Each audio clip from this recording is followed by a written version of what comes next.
Hi கள்ளிக்கட்டுக்குள் friends, எல்லாருக்கும் ஒரு ஹாப்பியான வணக்கத்தை சொல்லிக்கிறேன். ரொம்ப அழகாக இருக்க என்னோடய மாடி தோட்டத்தை பாருங்கள். இன்றைக்கி ஒரு சூப்பரான வீடியோ உங்களுக்காக காத்துக்கிட்டு இருக்குங்க. இது ஜாதி பூச்செடி. ஜாதி பூச்செடிக்கு டிப்ஸ் சொல்ல போகிறேன்னா அப்படின்னு கேட்குறீங்களா? இங்கே நீ பார்க்குறது மாதுளம் மரம், நாட்டு மாதுளை. அப்போ மாதுளை மரைக்கு டிப்ஸா? இது பாரிஜாதம்.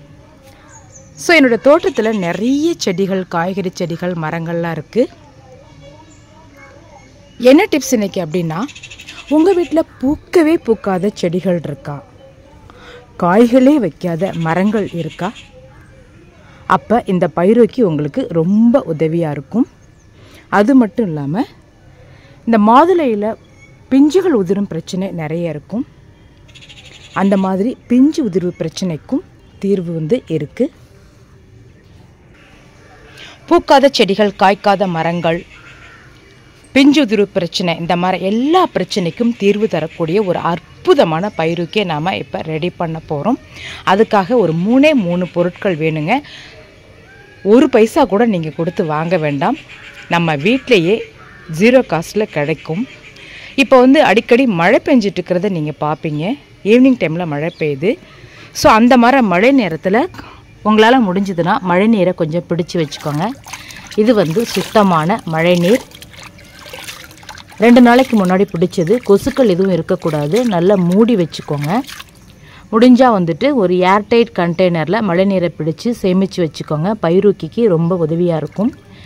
இந்த மழை நீரோட நம்ம இன்னொரு பொருளை சேர்க்க போகிறோம். அதுதான் அரிசி கழனி. பாஸ்பரஸ் சத்துக்கள் நிறைந்தது. செடிகளுடைய வளர்ச்சிக்கு, அந்த பச்சையத்தை தக்க வச்சுக்க இந்த அரிசி கழனி ரொம்ப உதவியாக இருக்கும். அதை நம்ம சேர்த்துக்கலாம். நான் இன்றைக்கி பிடிச்ச அரிசி கழனியை தான் சேர்த்துருக்கேன். அடுத்து பார்த்திங்கன்னா புளிச்ச மோர்.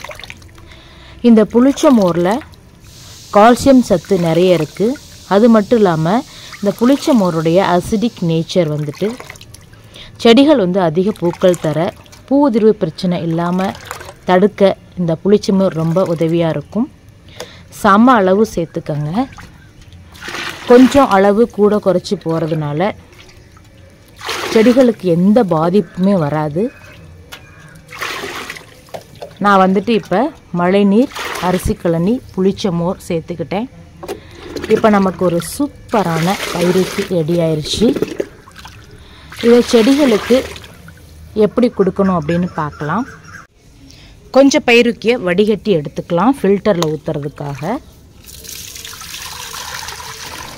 இந்த பயிறுக்கிய ஸ்ப்ரேயரை பயன்படுத்தி செடிகள் மேலே தெளிக்கலான்னு நினைக்கும் பொழுதோ அல்லது பூவாளியில் ஊற்றி செடிகள் மேலே தெளிக்கலாம் அப்படின்னாலும் கண்டிப்பாக வடிகட்டி எடுத்துக்கணும். அதாவது பூக்காத செடிகளை பூக்க வைக்க இந்த பயிறுக்கிய அந்த செடிகள் மேலே ஸ்ப்ரே பண்ணணும். அதுக்காக நான் வடிகட்டி எடுத்துக்கிறேன்.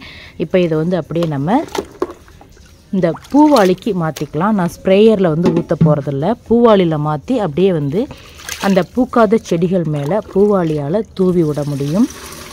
இல்லை பூக்கள் பூத்துக்கிட்டு இருக்கு ஆனால் பூக்கள் குறைவாக இருக்குது அப்படின்னு நினச்சிங்கன்னா இந்த பயிரோக்கியை நீங்கள் அந்த செடிகள் மேலே பூவாளி மூலமாக தெளித்து விட்டோம் அப்படின்னா அதிக பூக்கள் வரும். இது ஜாதி பூச்செடி பூக்க ஆரம்பிச்சிருக்காங்க.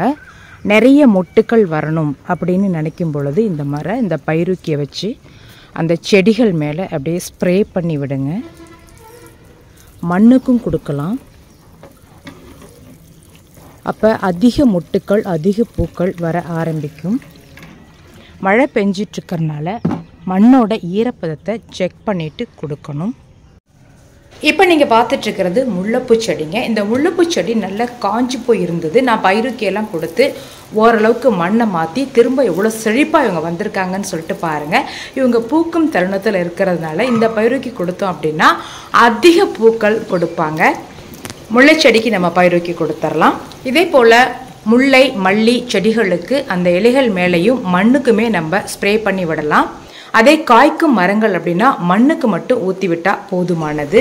மழைநீரை பயன்படுத்தி தயாரிக்கக்கூடிய இந்த பயிறுக்கி மழைக்காலங்களில் செடி கொடிகளுக்கு ஏற்ற ஒரு பெஸ்ட் பயிறுக்கி அப்படின்னு தான் சொல்லுவோம்.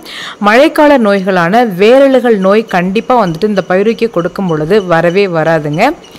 காற்றில் இருக்கக்கூடிய நைட்ரஜனை மண்ணுக்கு கொடுத்து செடிகளின் அதிவேக வளர்ச்சியை அந்த பயிருக்கு தூண்டும். அதே சமயத்தில் செடிகளுக்கு நோய் எதிர்ப்பு சக்தியையும் கொடுத்து அந்த செடிகள் ஆரோக்கியமாக வளர்றதுக்கும் இந்த பயிருக்கு உதவி செய்யுங்க. மழை பெய்யும் காலங்களில் மழை நீரை சேகரித்து இந்த மாதிரி சூப்பரான பயிருக்கு ரெடி பண்ணி உங்கள் மரங்கள் செடிகளுக்கு கொடுத்துட்டு வாங்க. அதுக்கப்புறம் என்னோட செடி பூக்கவே இல்லை, காய்க்கவே இல்லை அப்படிங்கிற கம்ப்ளைண்ட்டே வராது.